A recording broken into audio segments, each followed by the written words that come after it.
Will Anderson Jr. didn't mince words. The Texans linebacker was furious after the AFC divisional round loss to the Chiefs. He pointed a finger directly at the referees. "We weren't playing against just the Chiefs," Anderson seethed. "We were playing against them and the Zebras." His words echoed the frustration of Texans fans everywhere. Was the officiating biased? The evidence, at least from Houston's perspective, was damning. Two calls in particular stood out. Two calls that changed the momentum. Two calls that left Texans faithful screaming at their televisions.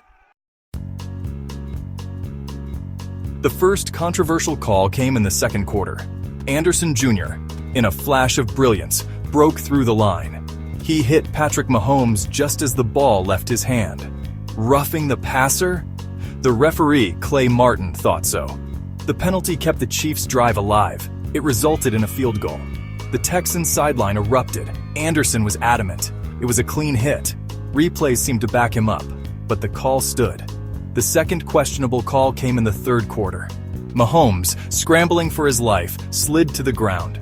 Folorunso Fatukasi and Henry To'oto'o, both bearing down on the quarterback, collided with him. Unnecessary roughness, another flag, another Chiefs touchdown. The Texans were being buried under a mountain of yellow laundry. The impact of these calls was undeniable.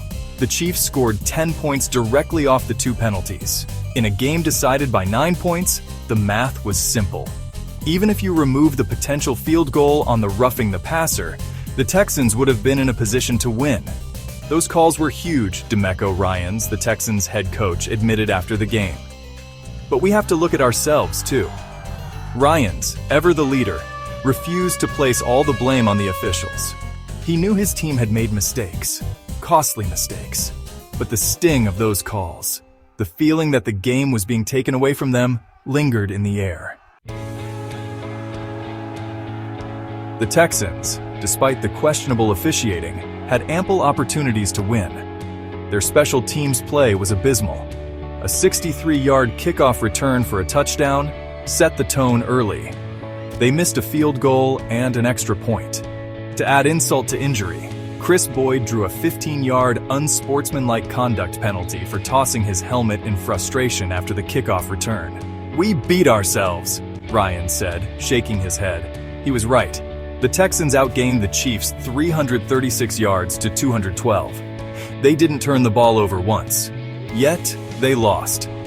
It was a statistical anomaly, the first time in playoff history a team had lost with such a performance. The controversial calls, the self-inflicted wounds, it all added up to a bitter pill to swallow. The Texans were left to wonder, what if?